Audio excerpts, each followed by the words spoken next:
Welcome to week 3 of our Management 520 class. This is just ending week 2 as I'm recording this now, so I haven't read your summaries yet from your chapters 2 through 4 in Bennis, but I just wanted to share with you the blog posts that you included on week 1 were very, very well done. I was very pleased to see in many of them the level of detail orientation, the linkage to your current roles, whether they be paid work or volunteer work, or some of the personal relationships that you were looking to apply the concepts. And that's exactly what I was hoping for. My intention, as I mentioned in the emails I've sent to you, is to help you write your final leadership development plan through giving you these assignments and summarizing the action steps to implement the readings of Warren Bennis. If you haven't done so already, please go to the tab that's marked Sample Final Paper and Development Plans and take a look at some of those so you can get a sense of where we're going, and again, starting with the end in mind.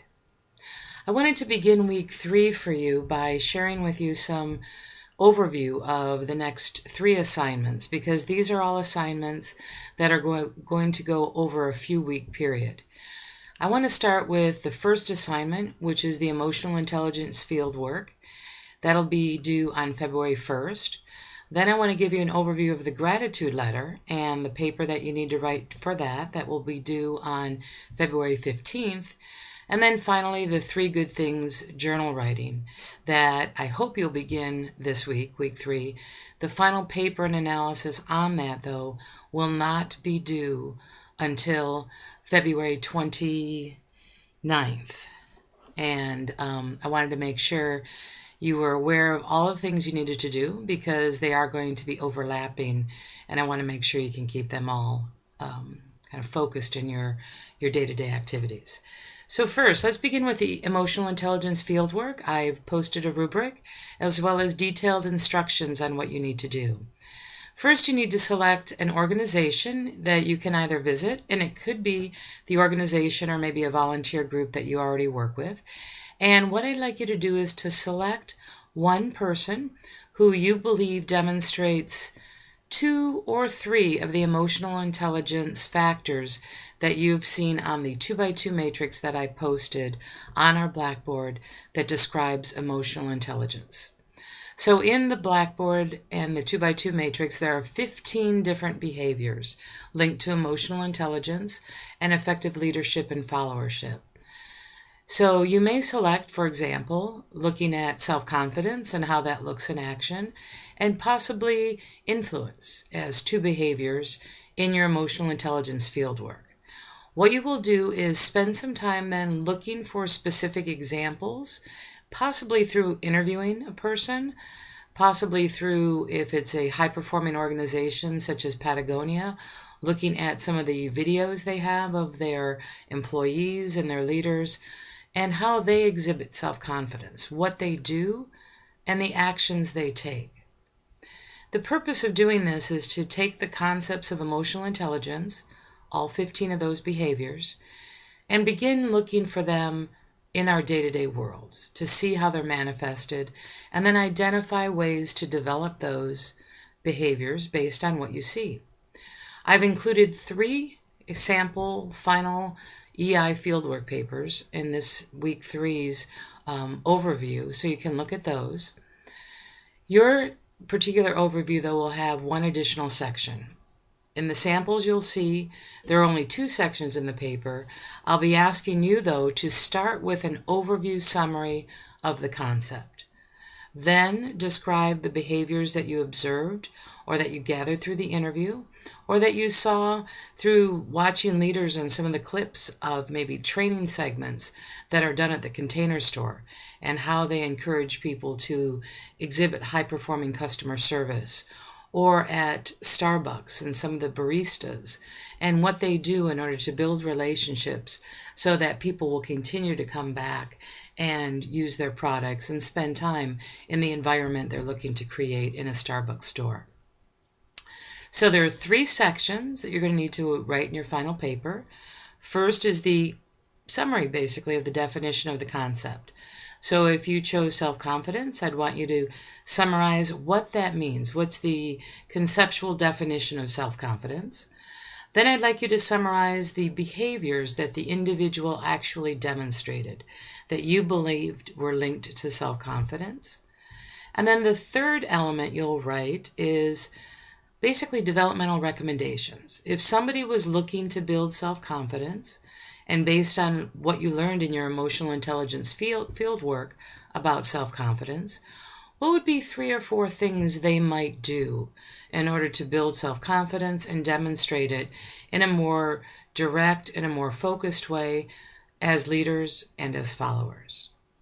So that may be one behavior. Your second behavior, as I mentioned earlier, might be influence. Again, you would start in your final summary looking at an overall conceptual definition of what it means to influence somebody in a direct and a healthy way and not manipulative way.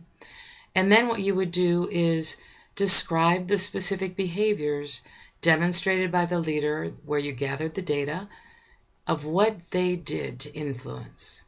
And in these examples, you may actually be having expressions of thoughts. When they look to influence somebody, for example, they really thought about the perspective of the other person and how their actions would make them feel. So they may have reframed some of the approach they were going to take in a meeting because they wanted to make sure they didn't offend the person, but instead provided them with information that allowed them to think about the ideas and recommendations from a different perspective in order to influence them, in order to gain their acceptance. And just that set of thoughts help them engage in different actions in the meeting and in their preparation. The third element, just as the self-confidence example I just referenced, is to then describe for people who are looking to expand their influence, what are the specific developmental actions they may take in order to expand their influence. So this emotional intelligence field work will take 2 weeks. You'll have weeks 3 and 4 to work on this. The summary paper, be about 2 pages, single-spaced, will be submitted onto Blackboard no later than February 1st, Monday at 8 a.m. And you'll also that week, as you're finishing writing your final paper that'll be submitted, you'll write a blog post entry to all of your colleagues in the class and have them basically see through your eyes and summarize what you found, what the experience was, and share those developmental recommendations. I encourage you to put headings, so if you're focused on self-confidence and influence or taking initiative and developing others, you just put a header on the blog, describe what it is that your fieldwork was focused on, and then share the developmental recommendations in your blog post that will be due on February 1st. So that's our fieldwork assignment. It'll cover 2 weeks, weeks 3 and 4. Switching now to the gratitude paper. I referenced this in my first week in the overview I provided. Hopefully all of you have thought of one person for whom you would like to express gratitude and the impact that he or she has had on you. So in this letter, what I'd like to encourage you to do, because I've done this many times, and in working with students and with leaders who have done this, usually you have to write more than one draft of the letter.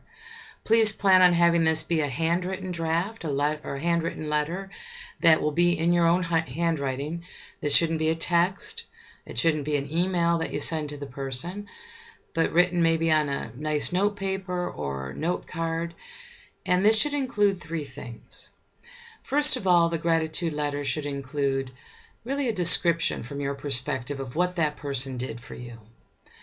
The second element should include, at that time, this is the impact your recommendation or support or suggestion had on me.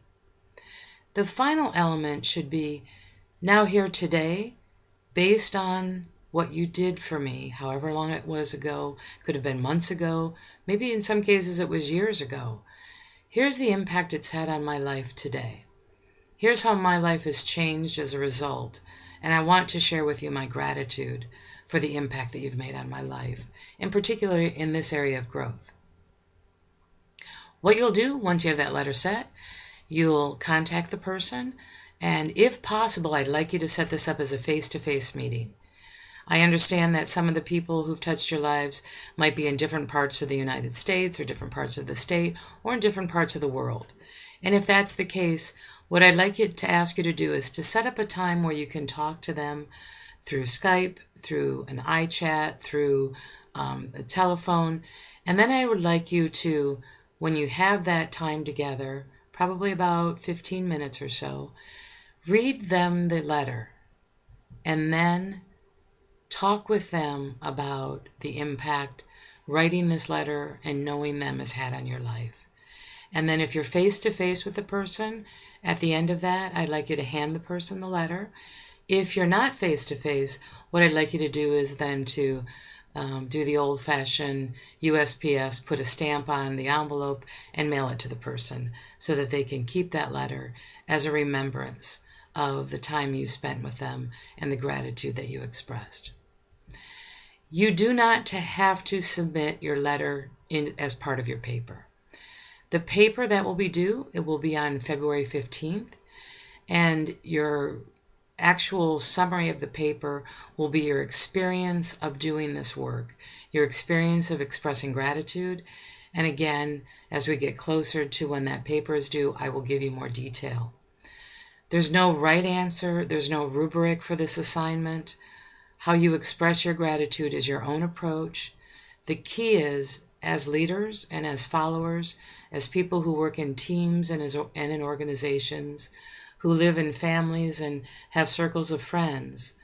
I hope you've seen the videos and read a few of the articles I've posted about the lack of gratitude we often experience and how gratitude reframes our way of thinking and it reframes how we see situations and people. And then with all the negativity that you can see through watching the media and the news, having expressions of gratitude really does build our optimism. And optimism is important for high-performing leaders and high-performing followers. So with that, that takes me to the third assignment that will cut across a few weeks now, and the final 3 Good Things journal summary will be due at the end of week 8 on February 29th. So for 3 Good Things, what I'm going to ask you to do, this has to be done for a minimum of 14 consecutive nights. And what you'll need to do, you can have a fancy journal if you like, or just a notepad that you leave next to your bed every night. And this is right out of the article 2005, Interventions in Optimism, that you read during week 2, and that I also included in the email I sent everyone in the class today, Sunday, January 17th. So if you haven't read it, please read it again. The focus of this is every night for a minimum of 14 nights, you write down 3 good things. Now, if you brush your teeth for the full 2 minutes that the dentist recommends for all of us at night before you go to bed, writing 3 good things takes even less time than that. What I want you to do is to just literally right before you putting your head on the pillow and falling asleep, to write down 3 good things that happened on that day. Not 3 good things in your life overall, 3 good things that happened that day. I've done this myself personally, literally dozens of times now.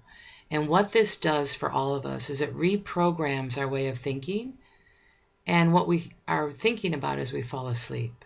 So rather than perseverating on negative outcomes and negative situations, we focus on what's positive. So as an example, 3 good things that I had recently in my evening journal at night were 1, going out for lunch with my friend Lynn and spending time with her after not being able to see her for almost a month because of the hectic holiday season. Number 2, speaking to my son on the phone, who just spent about 20 minutes talking about all he was learning in his history class and how excited he was about how engaged the professor was making the class and the relevance of these historical elements to what he was looking at, and how excited he felt just filled my heart with joy. He's a sophomore in college, and to hear how he's learning and immersing himself made me feel so good. The third thing, and sometimes on certain days things are a little bit more stressful, that I wrote down on this particular day was hearing one of my favorite Gloria Estefan songs, Into the Light. And every time I want to reframe. I love listening to that song, and I think music is a way for all of us that can build our sense of hope and our sense of joy on any given day. So those three things, having lunch with my friend Lynn, talking with my son on the phone for 20 minutes, and listening to that one Gloria Estefan song, all happened in the same day. So I wrote those three things down just in bullet point form and did that for 14 nights. And that's what I'm going to be asking you to do, hopefully beginning week 3, because if you've read the article of 2005, Seligman's article on interventions in optimism, you know that minimum of 14 nights is what's recommended. But for those people who did this activity longer than the 14 nights, they had even a longer and more sustained impact on their optimism and their focus and their sleep. And I want to share one brief anecdote. A student of mine in my class, this exact class, a year ago, who was a veteran from Afghanistan and had had difficulties, he shared with me, for over 8 years, sleeping through the night, being distressed by some of what he had experienced during his service and the work that he was doing in Afghanistan. He shared with me at the end of doing this for 3 weeks, writing 3 good things every night, he finally sleeps through the night.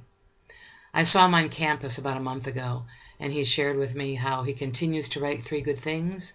He and his wife verbally share 3 good things with each other as they're going to bed each night, and they've also started involving their young children and having talks over the dinner table with their 6-year-old and their 8-year-old about the good things that they've had experienced that particular day.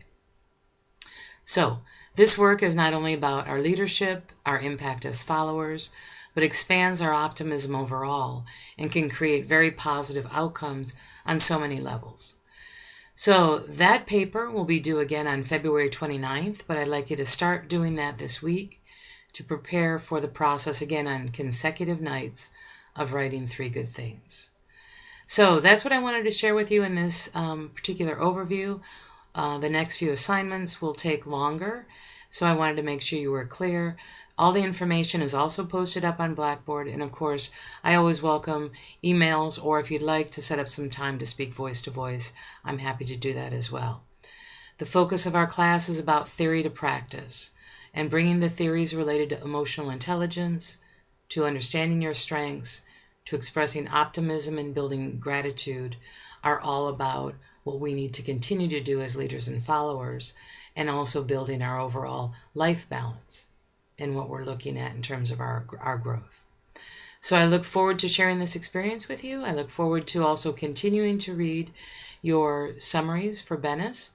In week 3, we'll also have chapters 5, 6, and 7 from Bennis with your learnings from each chapter and then the actions that you'll take to implement concepts and ideas that Warren Bennis is sharing with us. So I wish you all the best these next couple of weeks and look forward to reading your summaries and from hearing from you with any questions that you might have. Take care and all the best.